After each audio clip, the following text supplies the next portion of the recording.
নমস্কার।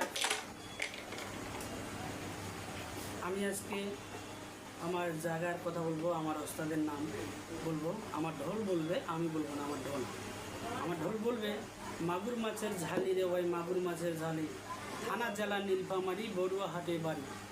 আমার নামটি রিপন বাবু, নয়ন ঢুলির চেলা।